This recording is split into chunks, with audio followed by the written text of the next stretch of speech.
Hello guys, അപ്പോൾ ഇന്നൊരു what NEET ആയാലോ. അപ്പോൾ രാവിലെ ഒരു ഗ്ലാസ് വെള്ളം കുടിച്ചു. അതിനുശേഷം കഴിക്കാൻ വേണ്ടിയിട്ട് ഇടിയപ്പവും ഉള്ളിക്കറിയാണ് കേട്ടോ. ആദ്യമായിട്ട് എൻ്റെ ചാനൽ ആരെങ്കിലും ഒന്ന് കാണണമെങ്കിൽ ഒന്ന് സബ്സ്ക്രൈബ് ചെയ്യണേ. അപ്പോൾ ഇന്നൊരു സ്നാക്ക് ബോക്സ് വീഡിയോയും കൂടെ കണ്ടാലോ. അപ്പം ഇന്ന് നൂറക്കുട്ടിക്ക് കൊടുത്തു വിടുന്നത് മാംഗോ ആണ് കേട്ടോ. അതിൻ്റെ കൂടെ തന്നെ നട്ട്സും കൂടെ കൊടുത്തു വിടുന്നുണ്ട്. പിന്നെ കുറച്ച് കഴിഞ്ഞപ്പോഴേക്കും നമ്മൾ നൂറക്കുട്ടിയെ കൊണ്ടുവിട്ടതിന് ശേഷം നമ്മൾ മാംഗോ ഷാർജ അടിച്ചു. പിന്നെ അതും കൂടെ കുടിച്ചിട്ടുണ്ടായിരുന്നു. നല്ല ടേസ്റ്റ് ഉണ്ടായിരുന്നു. അത് കഴിഞ്ഞപ്പോഴേക്കും നമ്മൾ ഫുഡ് കഴിക്കാൻ 3 മണിയൊക്കെ ആയി. അപ്പം ചോറ്, നൊത്തോലിക്കറി, കിഴങ്ങിട്ട് കിണ്ടിയത്, പിന്നെ മീൻ പൊരിച്ചതും കൂടെ ഉണ്ടായിരുന്നു. പിന്നെ അതിൻ്റെ കൂടെ തന്നെ തൈരും പപ്പടവും കൂടെ ഉണ്ടായിരുന്നു. ഇതൊക്കെയാണ് കേട്ടോ ഉച്ചയ്ക്ക് കഴിച്ചിട്ടുണ്ടായിരുന്നത്.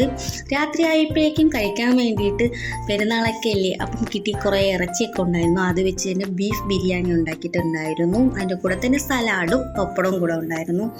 വീഡിയോ ഇത്രയേ ഉള്ളൂ. ഇന്നത്തെ വാട്ട് നീറ്റല്ല, ഇന്നലത്തേതാണ് കേട്ടോ. വീഡിയോ ഇഷ്ടമായെങ്കിൽ ലൈക്കും ഷെയറും സബ്സ്ക്രൈബും ചെയ്യണേ.